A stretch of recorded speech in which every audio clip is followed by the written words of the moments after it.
Alors, sur les deux formes, je vais mettre d'un coup le même contour. Donc je sélectionne les deux formes, j'indique que je mets un contour et je vais aller choisir la couleur.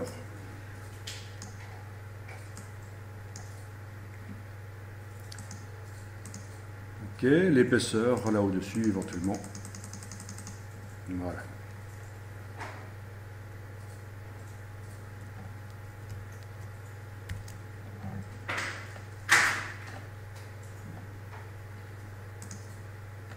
Ok, ça marche.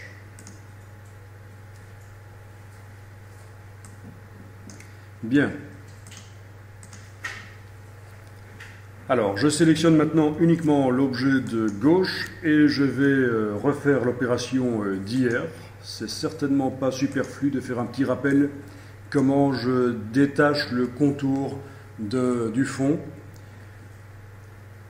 C'est via la palette aspect, donc menu fenêtre aspect éventuellement.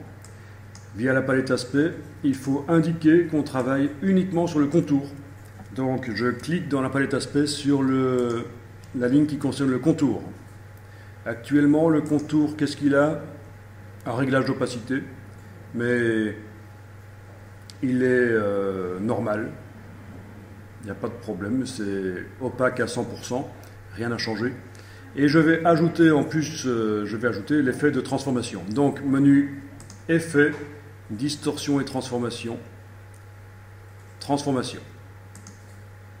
Effet, distorsion et transformation, transformation. Je coche la case aperçue et je joue sur la mise à échelle éventuellement. Voilà.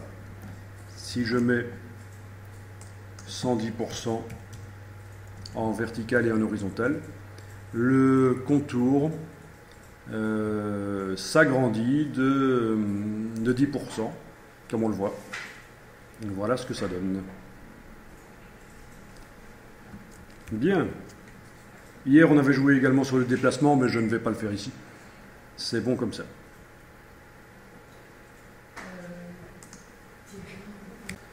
Donc, le problème que tu avais, c'est que suite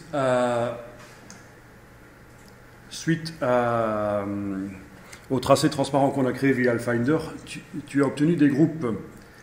Est-ce que tu étais allé par le Finder ou par le menu objet tracé transparent créé? Par le Finder. Donc, il est possible que d'autres ici dans le local aient le même problème. Donc, ce qui se passait, c'est que les objets, l'un et l'autre, sont dans des groupes que je peux recréer le problème en faisant objet associé. Voilà, en sélectionnant un objet et puis faire objet associé. En fait, je mets l'objet dans un groupe. Donc, c'est un peu bizarre parce qu'il n'y a qu'un seul objet là. Mais en tout cas, voilà. Si c'est le groupe qui est sélectionné, si je clique sur l'objet ici de gauche, je sélectionne le groupe. À l'intérieur du groupe, l'objet n'est pas sélectionné. On n'a pas la double cible à cet endroit-ci. Et bien, dans ce cas-là, la palette aspect, évidemment, ne me montre pas que c'est un objet avec un fond, dans mon cas, rose et un contour couleur ocre. Non, puisque, en fait, c'est ce qui concerne le groupe. Si je veux vraiment modifier l'objet, je dois, ici, descendre, cliquer pour le sélectionner. Et voilà. Ou alors, on a vu que si on double-clique, on passe en mode isolation. Je suis descendu dans le groupe. Là, je suis au niveau de l'objet. Voilà, mode isolation. Je travaille sur le tracé transparent. Ça, c'est aussi une solution. Le double-clic pour passer en mode isolation, puis je vais remonter ici. Ok. Mais donc, dans ce cas-ci, j'aime autant faire comme ceci. Voilà. Mais Thierry, malgré tout, si je veux appliquer l'effet... Donc, le problème des groupes, quel intérêt on peut avoir à mettre un effet spécial sur un groupe, on va le voir un peu plus tard. On y reviendra. Donc, ok, je continue ici. Donc, j'ai mis un effet de transformation. On sait bien que si on veut le modifier, il faut absolument retourner dans la palette aspect. Il ne faut pas retourner dans le menu effet. Une fois que l'effet spécial est mis sur un objet, pour le transformer, je dois retourner ici et cliquer sur transformation. Et donc, il n'agit que sur le contour, bien entendu, celui-ci. Voilà, si je mets 120, 120. J'augmente à 120% le contour, case aperçue, et voilà. Ok, on voit ce que ça donne.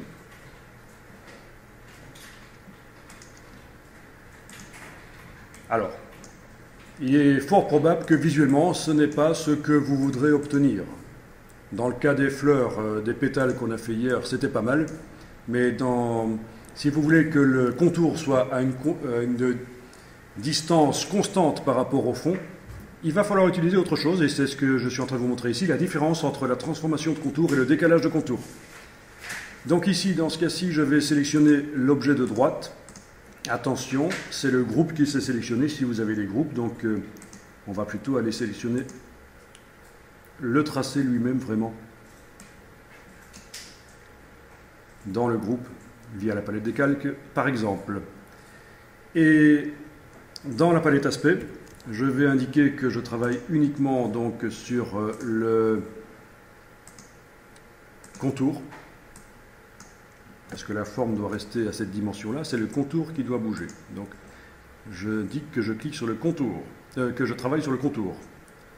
J'indique que je travaille sur le contour de cet objet que je viens de sélectionner ici. Et je vais cette fois-ci dans le menu Effet, Effet, Tracé, Décalage. Effet, Tracé, Décalage. Je coche la case Aperçu et voilà. Et vous faites varier la valeur ici. Alors, une fois que je l'ai sélectionné, je peux jouer avec les flèches haut et bas du clavier. Ça me permet d'éviter de devoir réinscrire chaque fois la même valeur là. Voilà. Donc c'est pas du tout la même chose en fait au niveau du résultat. On est d'accord. Donc un peu plus tard dans la journée ici, nous allons mettre des effets, des contours comme ça en décalage sur du texte. Et c'est ce qu'il faudra mettre si on veut cet effet régulier de contour à une distance constante par rapport au fond. Ce sera un effet de décalage.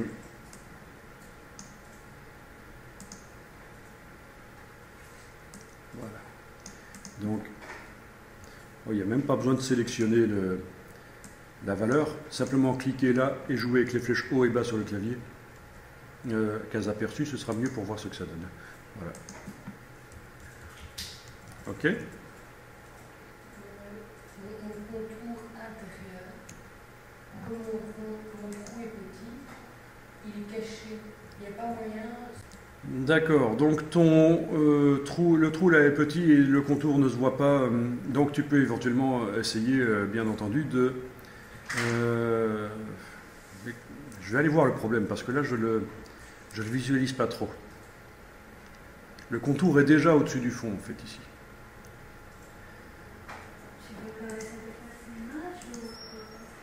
Ça veut dire même que si je fais une valeur négative... Voilà, si je mets une valeur négative à la place de positive, il va déborder sur le fond. Et on le voit parce qu'il est au-dessus. L'intérieur va être au-dessus aussi. Donc ça peut être intéressant aussi. Un décalage négatif.